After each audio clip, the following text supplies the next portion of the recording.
Hi ladies and gentlemen, this is Game of Trades, and this is going to be a technical analysis of the S&P 500. I'm going to give you guys the way I'm seeing the markets right now. Of course, that is my opinion and based on my own analysis, so I could be completely wrong. Now, don't worry if you don't share the same viewpoint as me. I always try and give the opposite scenario and try and highlight important levels to look at in both directions. So the market is extremely resilient right now. We've been discussing the short case for a while on this channel, talking about this move being overextended since around here, and we have not seen that trend change that I think many people are looking for considering the economic environment. Now, what is keeping the market up? That doesn't really matter in terms of trading. It may be the Fed that's going to keep the market up and head on to all-time highs. It may be the fear of missing out on the next bull market, or it may be that the markets just need to shake out the last bears before starting to head down. Now, I can see many people are starting to get frustrated because the markets are just not moving. It's been the case for around a month now, since mid-April. Over here, we've gone absolutely nowhere. We've gotten a 3% gain in 40 trading days. That is not the kind of gains that we've gotten used to over March and April. But if you look back on my videos and around end of March here, we look back at 2008 and we saw the bear market rallies can last around 70 trading days before the downtrend continues. So far, we can measure the number of days. We've been at around 60 trading days since the markets bottomed here in March. So we're starting to get very close to that 70 trading day number, and you can go back in every bear market rally before a big bear market.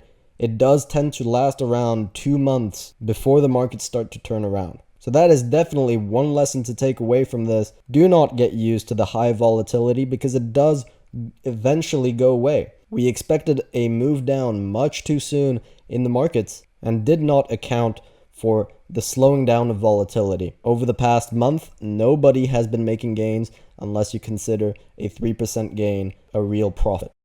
Quickly talk about this failed head and shoulders pattern. We have the left shoulder here, the head right here, and then the right shoulder here. We had the break of the neckline. This is the trend line. We broke it and started the move down, but then the markets reversed and we had a nice short squeeze, a gap up, and the shorts had to cover, so we had a rally above the 295 level right here. So that did take out our stop loss by just a hair for a 2% loss, but I am looking for a re-entry. I do think that this trade still has potential, but be careful. We broke out of an important level. We broke out of the 295 level. We broke out of the 200 EMA. This blue line here, this is the 200 exponential moving average. It's the same thing as the 40-week exponential moving average. So a breakout of a resistant level is very significant. So if you are a bull, you can make a stop loss right here at the 291 level, for example. You can put that stop loss right at the top of the gap and go long, and your targets would be the 3000 resistance level. That would be the first major overhead resistance. But above that, there really is not much resistance. So if you're a bull, you're really looking for a breakout, a big breakout above these two levels, and then above the 3000 point level, that would be just blue skies ahead. However, I do suspect that this is a false breakout, and I'm going to explain exactly why I think so. There are a few characteristics to breakouts that I want to see. Before I do so, don't hesitate to drop a like and subscribe if you haven't already. We put out regular content on the stock market and on crypto with a very educational approach, so tune in for the future content. Now, taking a look at this breakout, there are a few things I'd like to take a look at when looking at a breakout. I want to see, first of all, a big green candle. Okay, we had one small green candle above this level right here. What you'd ideally want to see when you break an important level is a big green candle through that level. And if you don't see a big green candle, you want to see follow through. So ideally, you'd want to see a green candle today and tomorrow going at least to the 3000 level to confirm that this is really a strong breakout and not just a false breakout. Now, another thing I watch out for on a breakout is divergence on the MACD. I do not want to see divergence on the MACD on a breakout, whether that is on the daily chart or on the hourly chart. And right now we have divergence that we've talked about on the hourly chart and on the daily chart now.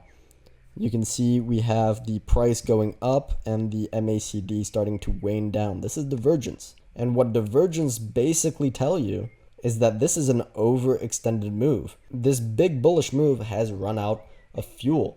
And when we started seeing divergence on the hourly chart back here, that was telling us that this move was overextended on the short term, and it was. We have gone almost nowhere since we started seeing divergence on the hourly chart. So these divergences can extend further, but what they basically tell you is that it's likely not to go very far up, and that when they do play out, they're likely to play out for either a correction in time, so you're going to have a correction that lasts for a long time but that doesn't go very deep, or a correction in price, and so you're going to have a big correction in price that doesn't last very long. And so in either case, a breakout with divergence does not have a good risk to reward ratio compared to if it didn't have divergence. And if we start to come back down impulsively back below this level, that is going to create some big opportunities to the downside. And I'm going to go deep into that later in the video. But first I want to show you an example of divergence in 2018 here. I've already drawn the arrows. We have this big impulsive move in the first few weeks right here, and we started seeing this divergence on the MACD. Same thing. The price is grinding up and the MACD is starting to go down. That's telling us this move is overextended and we're likely to see either a correction in time or in price. And what happened? We had a correction in time. It took the markets multiple months before we had another big leg up. So that is the most bullish potential scenario for the S&P 500, for the ones saying that the Fed is going to keep the markets up. That's what you're looking for. You're looking for a correction in time that goes potentially to this trend line, and then a big bounce up for the next leg up and potentially take out that all-time high. If you're looking for a move like this all the way to the all-time highs in one go, you can dream on. That is very unlikely. Again, anything is possible in the stock market, and I cannot guarantee anything, but I think this is very unlikely. If we do remain in a long-term uptrend, you'd kind of want to see a move like this. So now we're going to check out the hourly chart and see what kind of trade setup we can have for a short trade on this false breakout. So this is the hourly chart. You can see the divergence that I was talking about with the price continuing on higher, but with the MACD making lower lows. You can see we're making consistent lower lows. That's what you'd call divergence. And you can see very clearly that head and shoulders pattern here with the left shoulder, the head, the right shoulder. We broke this trend line, started to head down to our target, but we missed it by just 30 points. And then we gapped up and we had that short squeeze that we talked about. And now we are above that 294 resistance level that has now become support. And you can see we've had an impulsive candle down back to the level, and we're potentially starting to reverse. We'll see how this plays out. It's very difficult to say. It wouldn't be surprising to see another last move up. Very difficult to say. For now, we don't have a sell signal, so we have to assume that this is support. But things are going to get interesting when we do get that break, either right now or in a few days. Right here, you'd have this kind of move through, an impulsive move through this level. And so that would actually trap the bulls for once, bring in some short interest, and we could have a move down to the 285 level and then potentially to the 273 level. And we can take a look at this trend line as a potential sell signal as well. I know we had a breakdown and then we popped back above it, so this trend line does lose value because of that. The more you start to break down and up through a certain level or through a certain trend line, the more it loses value. But I do think it is still somewhat valid. We still have the same reactions, and when we pop back above it, we gapped up right on the trend line and then had that short squeeze, and then we came back back tested it to the penny again, and bounced off of it again. So I do think that a lot of people are still looking at this trend line. So again, an impulsive move through this trend line, through the 294 level, and through this neckline would trigger more downside to the 285 level potentially.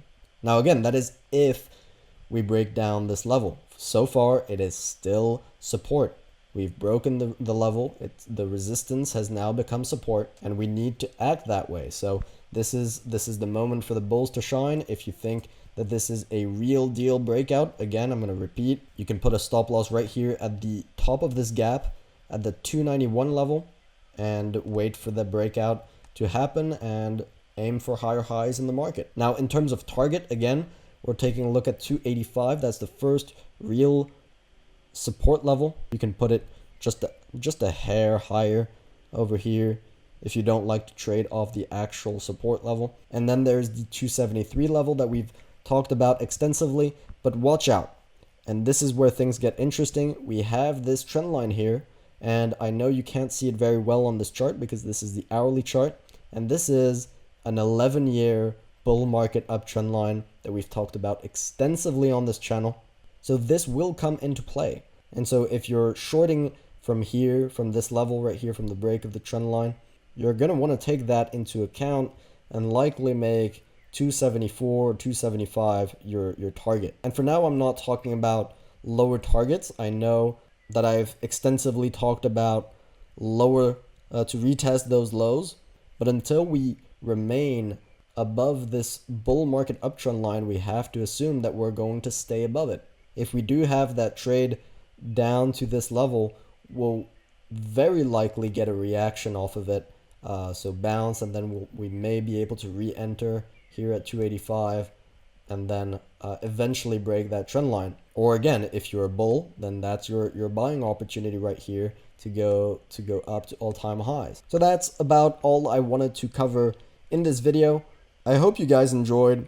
If you did, make sure to drop a like and subscribe if you haven't already. In the meantime, good luck on your trading, and see you next time.